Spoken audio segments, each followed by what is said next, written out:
आम्ही फक्त डाळिंबावरच काम करतो आणि शेती ज्याला परवडत नाही त्यांनी एक टायमाला वेळ काढून आटपाडीकडे या. तुम्हाला शेती काय असते हे बघायला भेटेल. महत्वाचं म्हणजे एक एक कोट रुपये साहेब आमच्याकडे काढतात लोक. 1 कोट 2 कोट सहज बोलतात आमचे शेतकरी.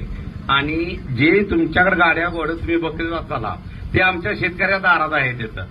तर तिथं मला कळतं की शेती जी आहे ना तर मला खरंच करायची असेल तर खरंच वेळ काढून दुसऱ्याच्या शेतात जाऊन जी लोक पुढे आहेत आपल्यापेक्षा, आम्ही म्हणत नाही की तुम्ही मागाय कुठल्या अँगलनं, तुम्ही पण आहे, पण आपल्यापेक्षा पण पुढे कोण शेतकरी गेले तिथं जावा, बघा ते काय करतात ते बघा.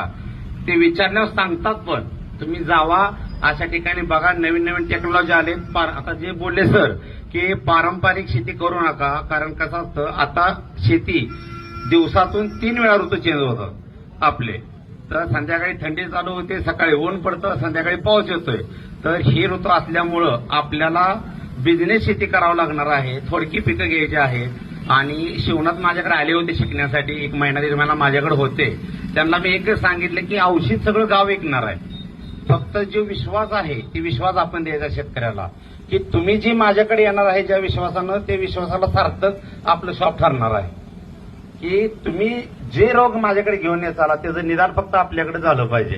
100% विश्वास हा महत्वाचा आहे. तर शेतकऱ्यांना मानवाला एकच सांगेल मी, 2च मिनिटात आहे. आता डाळिंब क्षेत्र किती आहे मला माहित नाही, पण जे पण आहे माझ्याकडे इथनं लोक येत होते काय तुमच्या तालुक्यातून आटपाडीला औषध नेण्यासाठी. तर त्यासाठी एकच होतं की आम्ही जे लोकांना दिलं औषध तर सगळे देतात, फक्त विश्वास आम्ही लोकांना दिला की बाबा तुम्ही जे माझ्याकडे माहिती ना त्या शंकेचं निरसन साहेब आम्ही करणार. म्हणून मी आपल्या शिवनाथ साहेबांनी पण हे सांगितलं होतं की पैसे कमवायचे नाहीत आपल्याला विश्वास कमवायचा, पैसे आपोआप येणार आहेत. धंदा आहे, पैसे येणार आहेत, पैसे कमवायचेच आहे. पण शेतीला जोडधंदा लोकांना करायला हवा. पारंपरिक शेतीतून बाहेर काढा शेतकरी की वर्षानुवर्षी तेच करायचं आहे. आमच्याकडे साहेब पहिलं डाळिंबाच्या अगोदर ज्वारी बाजरी फक्त असायची. लोकांना उत्पादन काय नव्हतं, पूर्ण दुष्काळ भाग होता आटपाडी आमचा. पण त्या दुष्काळ मात करून डाळिंब क्षेत्र आमचं एवढं पुढे गेलं की आज जगाच्या पाठीवर नाव आहे आमचं क्वालिटीमध्ये. क्वांटिटी एवढी जबरदस्त क्वालिटी आमच्या डाळिंबामध्ये असते की अगदी परदेशात सुद्धा आमच्यातून माल जातो आहे याचा. तर आज आमच्या मित्रांनी तर चालू केले. आम्ही 4-5 जण आलोय. जास्त वेळ घेत नाही कारण मला आधीच सांगितले की थोडा वेळ कमी आहे. एवढे राजकीय लोक आले त्यांच्यासमोर बोलायचं सुद्धा मला राहिलं वाटतंय. पण ठीक आहे, तरी पण साहेबांना खूप साऱ्या शुभेच्छा देतो.